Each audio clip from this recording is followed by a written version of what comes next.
बहुत तेजी से आगे बढ़ेगा, बढ़ रहा है, ये मेरा विश्वास है।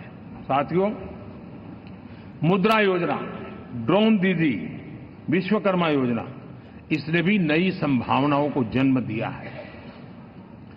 साथियों, हमारी संस्कृति, हमारी विरासत, उसके प्रति हम जितना ध्यान केंद्रित करेंगे, दुनिया के लिए आकर्षण का केंद्र बनेगा।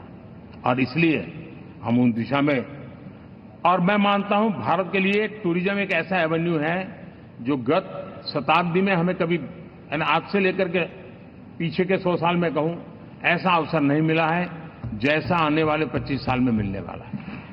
दुनिया भारत की तरफ मुड़ने वाली है। अब हमारा काम है हम इसके लिए आवश्यक व्यवस्थाओं को विकसित करें, हमारी विरासत के प्रति हम हमारा पर्यटन का विकास करते हुए एक विन विन सिचुएशन का हम फायदा उठाएं, और उसमें बहुत अधिक निवेश की संभावनाएं मैं देखता हूं।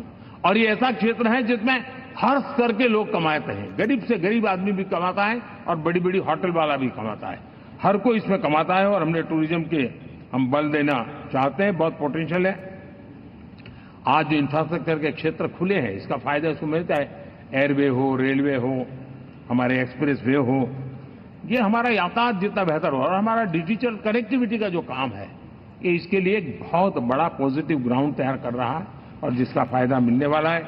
और जो वोकल फॉर लोकल और रीजनल टूरिज्म, इसको एक बल देने का काम है।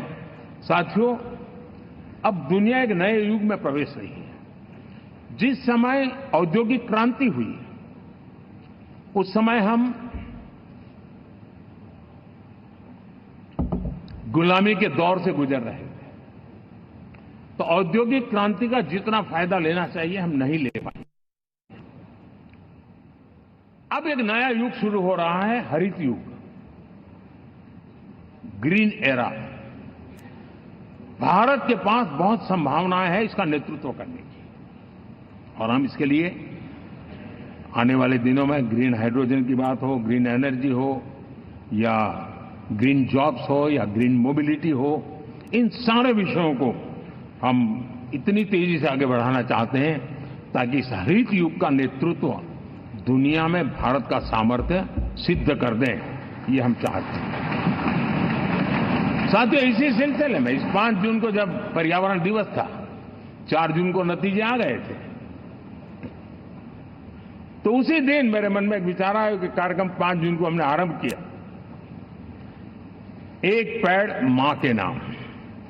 हर किसी को मां के प्रति श्रद्धा होती है, और मैं भी देशवासियों को कहूंगा कि आने वाले समय में कभी आपकी माताजी का जन्मदिन हो, क्या कोई और शुभ दिन हो, अपनी मां के नाम पर एक पेड़ लगाइए।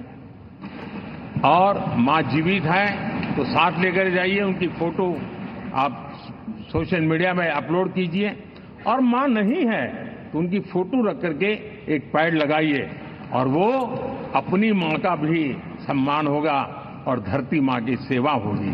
हम इन 2 माताओं की सेवा करें। साथियों, एनडीए, अब भारत आइसोलेशन में नहीं जी सकता। वैश्विक परिवेश में भारत की भूमिका दिनों दिन बहुत बढ़ती चली जा रही है। 2014 में जब एनडीए की सरकार बनी, पूरे विश्व में उसी एक पल से ही एक नया जिज्ञासा पैदा हुई, थोड़ी आशा के संकेत उनको नजर आने लगे, और फिर उस बदलाव बहुत बड़ा तेजी से आया। और पिछले 10 वर्ष में भारत ने जिन कामों को बढ़ लिया है, आज भारत की छवि विश्व बंधु की बन चुकी है। दोस्तों, विश्व हमें एक बंधु के रूप में स्वीकार कर रहा है, और जब दुनिया हमें विश्व बंधु के रूप में स्वीकारती है, तो हमारी वैश्विक जिम्मेवारियों को भी हमने हमारे आने वाले रोड मैप में महत्व देना ही होगा।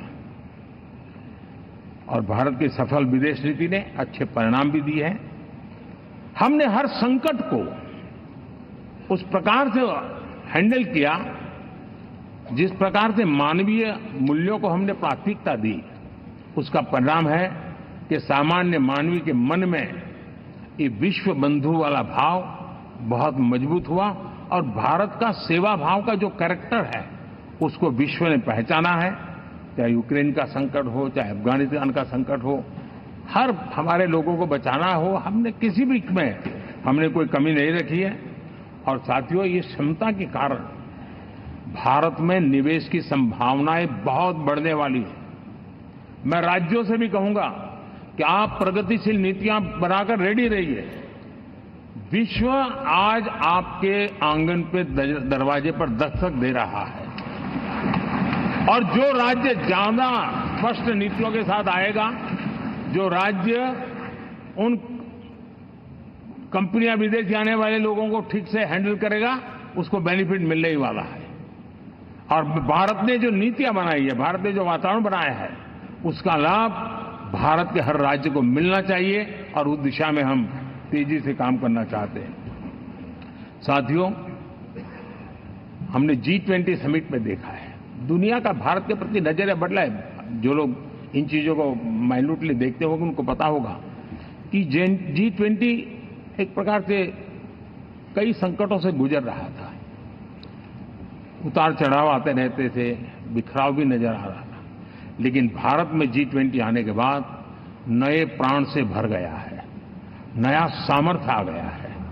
और ये भारत की ताकत है कि उसने पूरे विश्व को जोड़ने में G20 के माध्यम से बहुत बड़ा काम किया है। और उसके इन दिनों भी जो परिणाम आए, इसके बाद मेरा काफी समय विदेश के सरकारों से फोन अभिनंदन स्वीकार करने में गया। और शायद मैं 2014 में 19 में भी ऐसा अनुभव नहीं था जितना इस बार फ्लो है। दुनिया के करीब करीब, अब नाम ले, उसने भारत को शुभेच्छा व्यक्त की है या बात करने की कोशिश की है। यानी ये वैश्विक जो हमारा ताकत है उसका परिचय करवा रहा है। और उसके कारण मैं मानता हूं कि विश्व में हमारा सम्मान और साथ साथ भारत में निवेश, ये दोनों संभावनाएं बढ़ रही है। साथियों, हमारे संविधान का 75वां वर्ष है। हम चाहते हैं कि संविधान हमारी संवैधानिक संस्थाओं का संरक्षण भर इसके मात्र के लिए है, ऐसा नहीं, कोई अदालत में धाराओं का उपयोग करके काम करने के लिए नहीं है।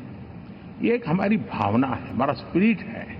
और हमें इस 75 साल को ऐसे मनाना है ताकि हम संविधान के स्पिरिट को जन जन तक पहुंचाएं। हर जन को संविधान की जो भावना है, कर्तव्य की भावना है, अनेक बात ऐसे इस बात है, उन सब प्रति समर्पण उसका बढ़े, उस दिशा में हम काम करना चाहते हैं। साथियों, छत्रपति शिवाजी महाराज के राज्याभिषेक के 350 वर्ष के उत्सव में देश आज रंगा हुआ है। और हमारे लिए सबसे बड़ी प्रेरणा है, क्योंकि उसमें राष्ट्र प्रथम की भावना है। छत्रपति शिवाजी महाराज को याद करते ही राष्ट्र प्रथम की भावना हमें मजबूती देती है। और इसलिए हम देश में इसी एजेंडा को आगे रखते हुए, और जब इसी समय 350 साल का पर्व आया है, तो हमें अपनी पॉलिसी और परफॉर्मेंस और सामान्य मानवीय का जीवन बेहतर करना है, उसमें जरा भी विलंब नहीं करना है। साथियों, विकास की